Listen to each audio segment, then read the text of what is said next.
کیا کہا؟ ارید وصالہ و یرید حجری، میں تو اپنے محبوب کا وصال چاہتا ہوں اور وہ مجھ سے جدائی چاہتا ہے کہ نہیں تم دور رہو، میرے سامنے مت آؤ. ارید وصالہ و یرید حجری فاترک ما ارید لما یرید، میں اپنی چاہت کو اس کی چاہت پر قربان کر رہا ہوں. یہی چیز تھی نا جب وحشی حاضر ہوئے رسول اللہ صلی اللہ علیہ وسلم کی خدمت میں اور ایمان لے آیا، آپ نے فرمایا تمہارا ایمان تو قبول ہے، لیکن اتستطیع ان تغیب وجہک عنی، کیا تم ایسا کر سکتے ہو کبھی میرے سامنے مت آیا کرو، اپنا چہرہ میرے سامنے مت لاؤ؟ یا رسول اللہ ضرور کروں گا. چنانچہ وہاں سے جو ہٹے ہیں تو زندگی پر رسول اللہ صلی اللہ علیہ وسلم کا سامنا نہیں کیا ہے. حالانکہ صحابی کی سب سے بڑی تمنا یہ ہوتی کہ آپ کے روح انور کی زیارت کرتا رہے، آپ کا دیدار کرتے رہیں. کبھی رسول اللہ صلی اللہ علیہ وسلم سے ملاقات نہیں ہوتی، صحابہ کرام بے چین ہو جایا کرتے تھے. مرض وفات میں جب کئی دن تک رسول اللہ صلی اللہ علیہ وسلم تشریف نہیں لائے تو صحابہ کرام پریشان تھے. جس دن آپ کی وفات ہوئی ہے، فجر کی نماز میں صدیق اکبر رضی اللہ تعالیٰ عنہ امامت کرنے کے لیے ممبر پر مصلی کے اوپر چلے ہیں. حضور صلی اللہ علیہ وسلم تشریف لائے، اپنے حجرے کا پردہ ہٹایا، وہاں سے کھڑے ہو کر آپ دیکھ رہے تھے کہ جماعت شروع ہو رہی ہے. کزرع اخرج شطأه فآزره فاستغلظ فاستوى على سوقه يعجب الزراع ليغيظ بهم الكفار. میرے لگائی ہوئی کھیتی لہلہا رہی ہے، صف لگی ہوئی ہے، ابو بکر نماز پڑھا رہے ہیں، آپ مسکرائے. بخاری کی روایت ہے کہ لگا کہ صحابہ کرام نیت توڑ دیں گے، حضور کی طرف لپک جائیں گے، کیونکہ کئی دن سے زیارت نہیں ہوئی تھی. آپ نے پردہ لٹکا دیا، نماز پڑھی گئی. تو آپ کی زیارت کی تمنا تو ایک معمولی مسلمان کے دل میں بھی ہوتی ہے، اور وہاں تو کلمہ پڑھ لینے کے بعد دل کی کایا پلٹ جاتی تھی فوراً کہ فوراً. جہان کفر و باطل میں نہ اس نے کچھ خلل ڈالا، محبت پاش نظروں سے ہر ایک کا دل بدل ڈالا. کلمہ پڑھتے ہی دل کی کایا پلٹ جاتی تھی. تو صحابہ کرام رضی اللہ عنہ کی تمنا نہیں ہوگی آپ کی زیارت کی، لیکن جب آپ نے فرما دیا کہ تم میرے سامنے مت آؤ، ہٹ گئے، پھر سامنا نہیں کیا. اس کو کیا کہتے ہیں؟ محبت عشقی. آپ کی چاہت مجھے مطلوب ہے، آپ جو پسند کریں گے وہ مجھے پسند ہے، اپنی پسند کو قربان کر دیا. صحابہ رضی اللہ تعالیٰ عنہ کی محبت کون سی تھی؟ یہ تو اتنی محبت بتلائی آپ کو میں نے. محبت طبیعی تو ہو نہیں سکتی. کیوں؟ اس لیے کہ غیر اختیاری ہے، اور آدمی مکلف کی چیز کا ہوتا ہے جو اختیاری ہو، اس لیے محبت عقلی ہونی چاہیے. اور صحابہ رضی اللہ تعالیٰ عنہ کی محبت اس سے آگے ترقی کر کے اپنے درجات کے اعتبار سے ایمانی بن گئی، اور پھر ان میں جو اور اعلیٰ درجے کی ان کی محبت عشقی بن گئی. جب ہجرت کے موقع پر رسول اللہ صلی اللہ علیہ وسلم غار ثور کے اندر آرام کرنے کے لیے تشریف لے گئے ہیں، تو روایت پڑھیے. صدیق اکبر رضی اللہ تعالیٰ نے فرمایا یا رسول اللہ آپ ٹھہر جائیے باہر، اگر غار کے اندر کوئی چیز موجود ہو تو آپ کو نقصان نہ پہنچائے. اندر گئے، اس کو جھاڑا، صاف کیا، جگہ جگہ سوراخ تھا، سانپ کا، بچھو کا. انہوں نے اپنی چادر کو پھاڑ پھاڑ کے ان سوراخوں کو بند کیا. سارے سوراخ بند ہو گئے، ایک سوراخ رہ گیا. اب اس کے لیے ڈالنے کی اس میں کوئی چیز نہیں ہے. آواز لگائی یا رسول اللہ تشریف لائیے. آپ تشریف لے آئے. صدیق اکبر بیٹھ گئے، آپ کے زانوں پر سر رکھ کر رسول اللہ صلی اللہ علیہ وسلم آرام فرما رہے ہیں. ادھر سوراخ کے اندر کا سانپ رسول اللہ صلی اللہ علیہ وسلم کی زیارت کے شوق میں باہر نکل رہا ہے، اور حضرت صدیق اکبر کا پیر اس کو بند کیا ہوا ہے. اس نے ڈسا، بار بار ڈسا.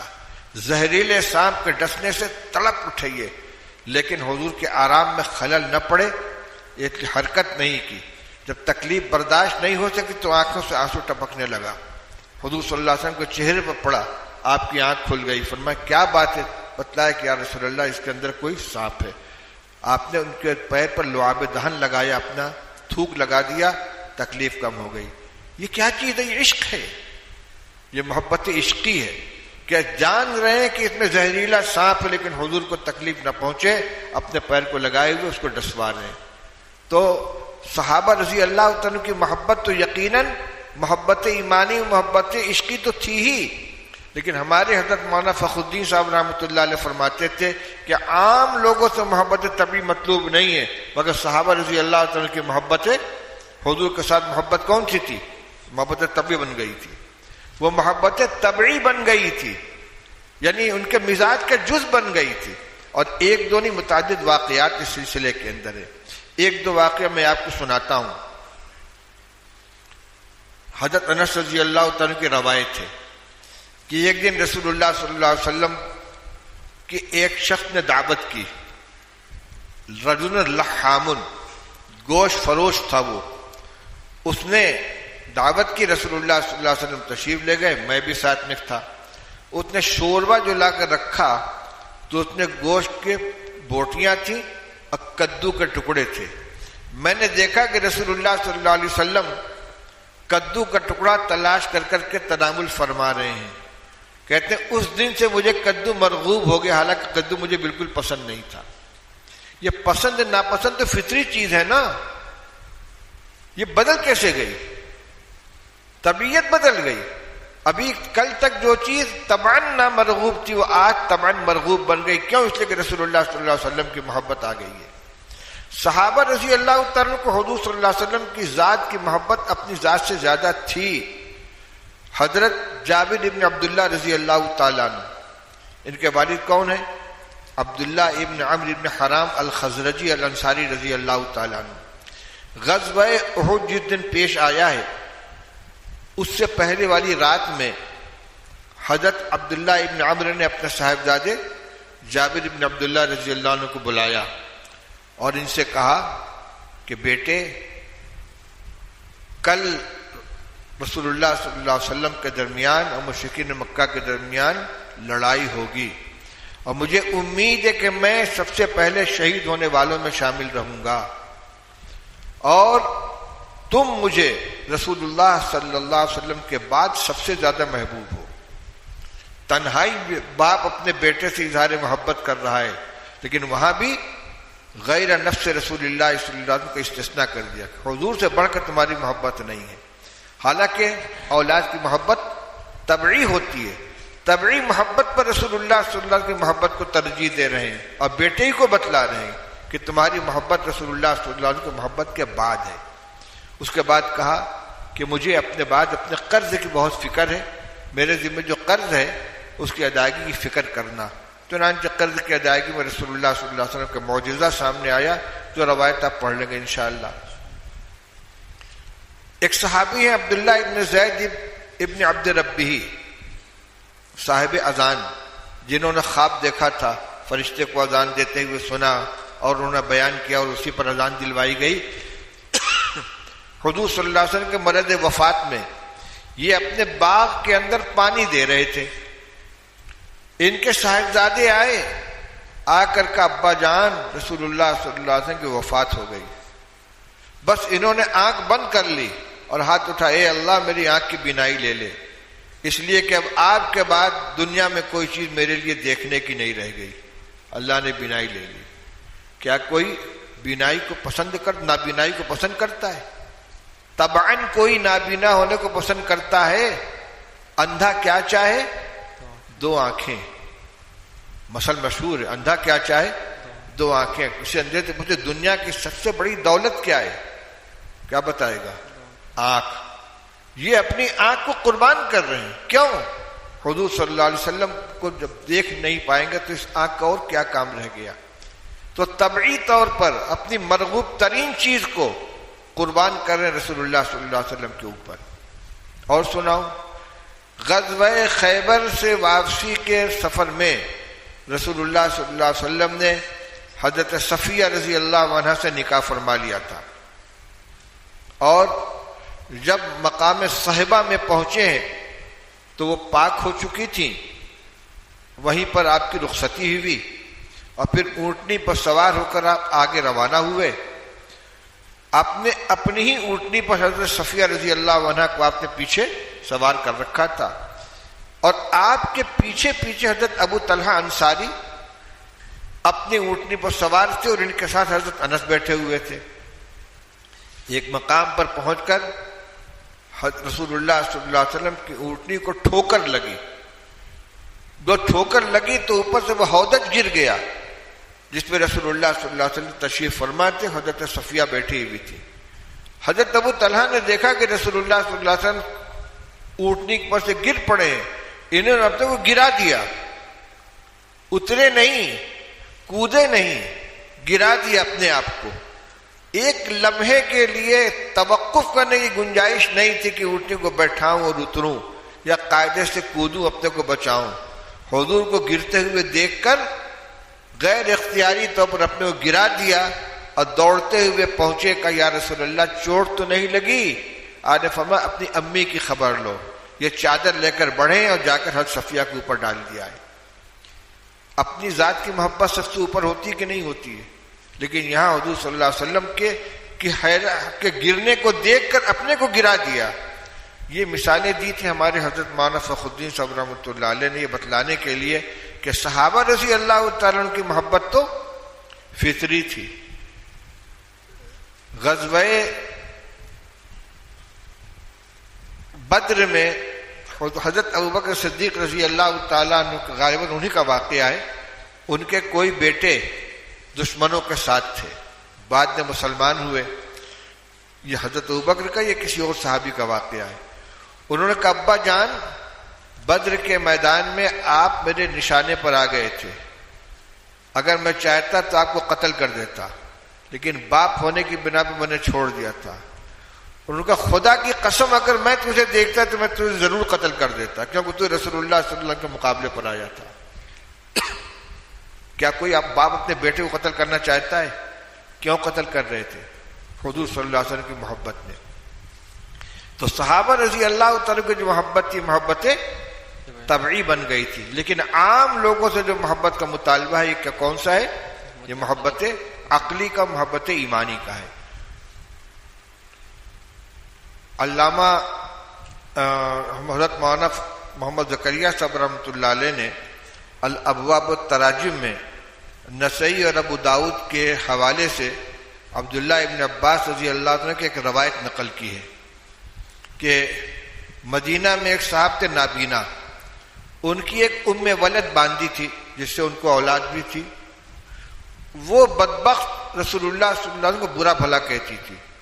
یہ اس کو منع کرتے تو مانتی نہیں تھی. ایک دن اس نے رات کے وقت رسول اللہ صلی اللہ علیہ وسلم کی شان میں کچھ گستاخی کی.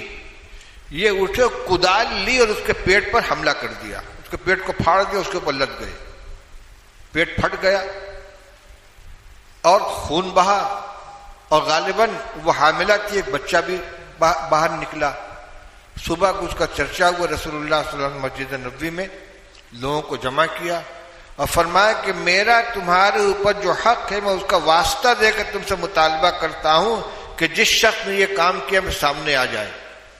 وہ نابینا صحابی لڑکھڑاتے ہوئے آئے اور آ کر آپ کے سامنے بیٹھ گئے. انہوں نے واقعہ بیان کیا, یا رسول اللہ وہ بدبخت آپ کی شان میں گستاخی کرتی تھی, میں برداشت نہیں کر سکا, میں نے ایسا کر دیا. روایت میں موجود فَأَحْدَرَ دَمَهَا, رسول اللہ صلی اللہ علیہ وسلم نے اس کے خون کو حدر کر دیا, اس کے خون کا بدلہ نہیں. اس کو اس لیے کہ جو شان رسول میں گستاخی کرے اسلامی شریعت کے اندر اس کا بدلہ کیا ہے؟ قتل ہی ہے. وہ اور کہنے لگے یا رسول اللہ ان لی منہا ولدین کاللؤلؤتین, اس باندی سے مجھ کے 2 بچے ہیں جو موتیوں کی طرح بڑے خوبصورت ہیں, اور بچوں کی ماں سے بڑی محبت ہوتی ہے. حضرت عائشہ رضی اللہ تعالی عنہ کو حضرت خدیجہ رضی اللہ عنہ پر بڑی غیرت آتی تھی, جتنا رسول اللہ صلی اللہ علیہ وسلم کو تذکرہ کیا کرتے تھے. بعض دفعہ حضرت عائشہ نے کہی بھی یا رسول اللہ وہ بوڑھی کب کی جا چکی ہیں, آپ کو اللہ تعالیٰ نے ان سے اچھی بیویاں عطا فرمائی ہیں, آپ انہیں کا تذکرہ کرتے رہتے ہیں. آپ نے فرمایا ان سے مجھے اولاد بھی تو ہے, جتنی اولاد حضور صلی اللہ علیہ وسلم کی ہے, 4 صاحبزادیاں اور آپ کے جو صاحبزادے ہوئے ابراہیم کے علاوہ باقی سب حضرت خدیجہ سے. آپ یہ ان لی منہا ولدن, میری اولاد بھی تو انہی سے ہے. تو بچوں کی ماں سے بڑی محبت ہوتی ہے.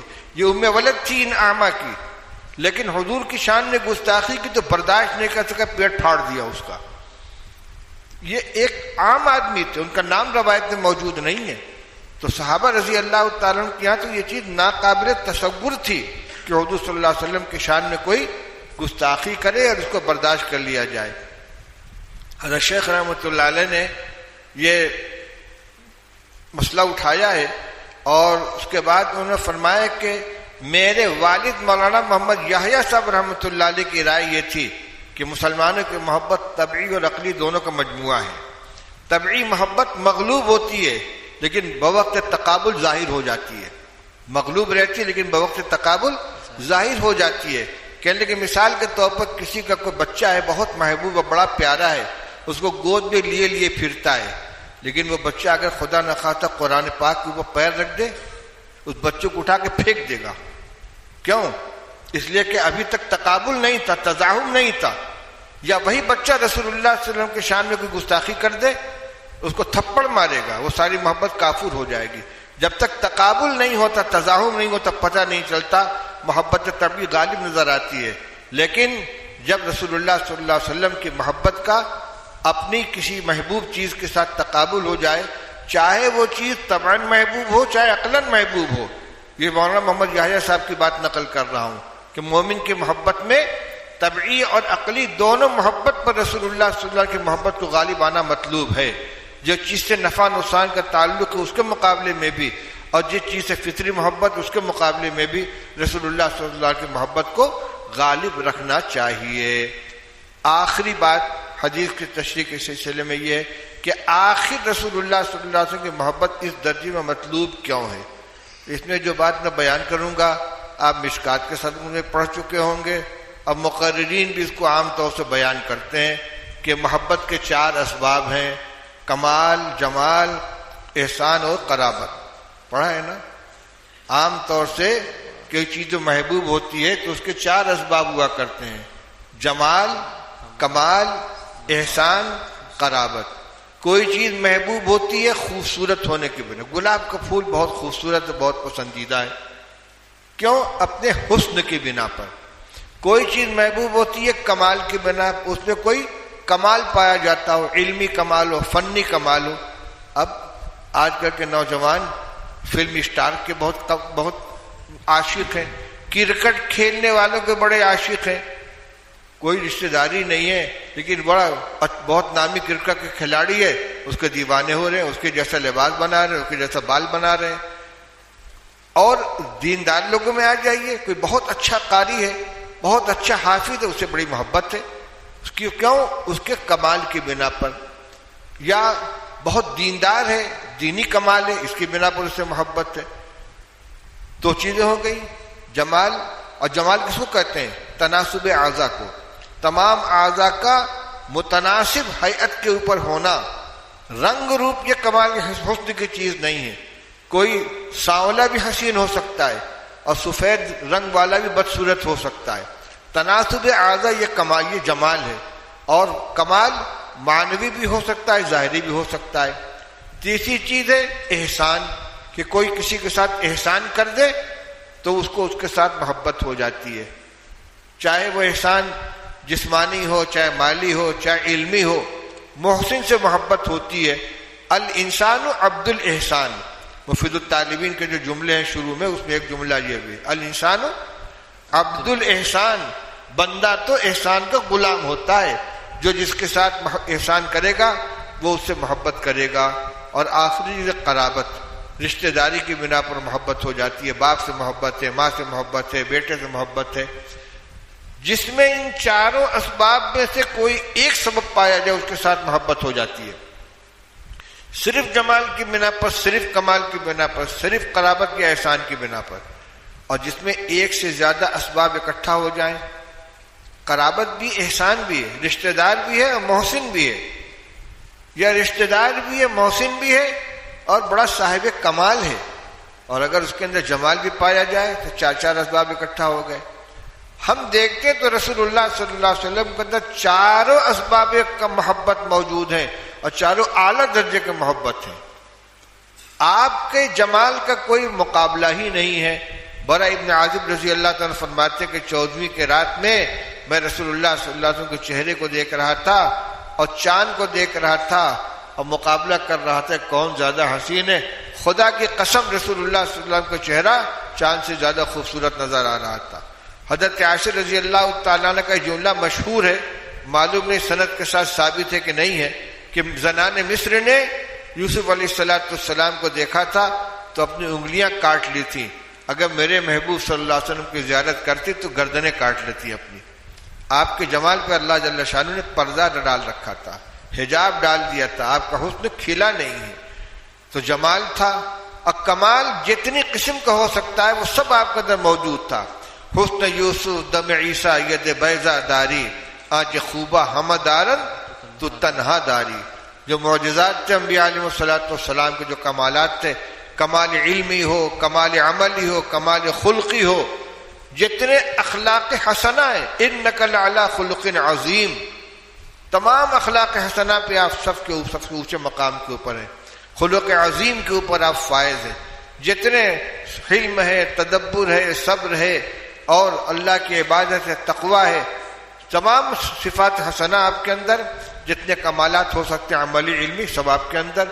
آپ فرماتے اوتیت علم الاولین والآخرین، مجھے اولین و آخرین کا علم عطا کیا گیا۔ ایک کمال علمی ہوتا ہے، وہ کمال سب سے بڑھ کر آپ کے اندر موجود تھا۔ تو جمال بھی آپ کا، کمال بھی آپ کا۔ احسان اللہ تو آپ ہی کے ذریعے ملا، قرآن آپ ہی کے ذریعے ملا، ایمان آپ ہی کے ذریعے ملا، شفاعت تو آپ ہی کی ملے گی، حوض کوثر پر پانی تو آپ ہی پلائیں گے، اور جنت میں جائیں گے تو آپ ہی کے طفیل جائیں گے۔ کیا چاہیے؟ کون سی نعمت ایسی ہے دین کی، دنیا کی، جو آپ کے واسطے سے نہیں ملی؟ وجود تو آپ کی برکت سے۔ اول ما خلق اللہ نوری، یہ روایت اپنے الفاظ کے اعتبار سے ثابت نہیں ہے، لیکن جن محدثین نے اس پر کلام کیا ہے موضوعات والے، وہ یہ کہتے ہیں کہ الفاظ ثابت نہیں ہے لیکن مضمون اس کا درست ہے، کہ اللہ جل شانہ کو اگر رسول اللہ صلی اللہ علیہ وسلم کو پیدا کرنا مقصود نہ ہوتا تو دنیا وجود میں نہ آتی۔ لولا کا لما خلقت الافلاک کی روایت بھی اسی میں سے ہے کہ یہ الفاظ ثابت نہیں ہے، لیکن رسول اللہ صلی اللہ علیہ وسلم مقصود کائنات ہیں، آپ خاتم النبیین ہیں، آپ ہی کی امت پر قیامت آنی ہے، آپ ہی سب سے پہلے قبر سے نکلیں گے، آپ ہی کی شفاعت سے جنت ملے گی، تو آپ مقصود کائنات ہیں۔ تو وجود ملا آپ کے ذریعے سے، ایمان ملا آپ کے ذریعے، ہدایت ملی آپ کے ذریعے، نجات ملے گی آپ کے ذریعے، اللہ کی رضا ناصب حضور صلی اللہ علیہ وسلم کے ذریعے سے۔ خدا یا استو کیا ہے، محمد استو می خواہم خدا یا خدا را، خدا یا استو عشق مصطفیٰ را۔ حضرت حاجی امداد اللہ صاحب رحمۃ اللہ علیہ کی نعت ہے، خدا در انتظار حمد ما نیست، محمد چشم بر راہ ثنا نیست۔ اللہ تعالی ہمارے حمد کے انتظار میں نہیں بیٹھا ہوا ہے، خدا در انتظار حمد ما نیست، محمد چشم بر راہ ثنا نیست۔ محمد ہماری ثنا کے انتظار میں آنکھیں بچھائے نہیں بیٹھے ہیں۔ خدا حمد آفرین مصطفیٰ بس، محمد حامد حمد خدا بس، خدا مدح آفرین مصطفیٰ بس۔ اللہ تعالیٰ نے رسول اللہ صلی اللہ علیہ وسلم کی جو تعریف فرما دی، انک لعلی خلق عظیم، وہ کافی ہے۔ اور محمد حامد حمد خدا بس، اور محمد صلی اللہ علیہ وسلم نے جو اللہ کی تعریف کر دی وہ کافی ہے۔ خدا یا محمد استمی خواہم خدا را، اے محمد صلی اللہ علیہ وسلم ہم آپ سے اللہ کو چاہتے ہیں۔ خدا یا است عشق مصطفیٰ را، اے اللہ ہم آپ سے محمد صلی اللہ علیہ وسلم کے عشق کو چاہتے ہیں۔ تو یہ حضور صلی اللہ علیہ وسلم کے ذریعے اللہ ملا، ایمان ملا، قرآن ملا، ہدایت ملی، جنت ملے گی۔ آپ سے بڑھ کر کون سا احسان ہے؟ وجود ملا آپ کے ذریعے سے، اس لیے احسان آپ سے بڑھ کر کسی کا نہیں ہے۔ اور قرابت کا جہاں تک تعلق ہے، قرآن کیا کہتا ہے؟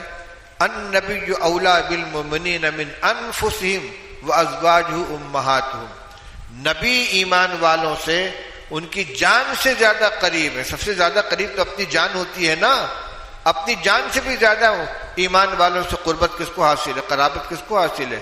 نبی کریم صلی اللہ علیہ وسلم کو۔ وازواج امہاتہم، آپ کی ازواج تمام مومنین کی مائیں ہیں۔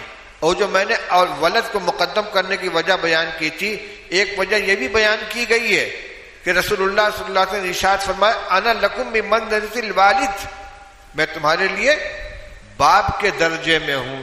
جب ازواج مطہرات سب کے سب امت کے لیے ماں کے درجے میں ہیں تو رسول اللہ صلی اللہ علیہ وسلم باپ کے درجے میں ہے. تو قرابت باپ کی سب سے قریبی ہے، آپ باپ کے درجے میں، تو قرابت میں بھی آپ سب سے بڑھ کر ہے، احسان میں بھی سب سے بڑھ کر ہے، کمال میں بھی سب سے اعلیٰ ہے، جمال میں بھی سب سے بڑھ کر ہے. تو جس میں ایک سبب محبت پایا جائے اس کی محبت غالب آ جاتی ہے. جہاں چاروں اسباب پائے جائیں یقیناً اس کی محبت تمام محبتوں پر غالب آنی چاہیے. اس لیے رسول اللہ صلی اللہ علیہ وسلم کا یہ ارشاد بالکل برحق ہے کہ لا یؤمن احدکم حتی اکون احب الیہ من والدی وولدی والناس اجمعین. اللہ ہمیں بھی توفیق عطا فرمائے. Thanks for watching. Don't forget to like, comment, share and subscribe to Al Wahid channel.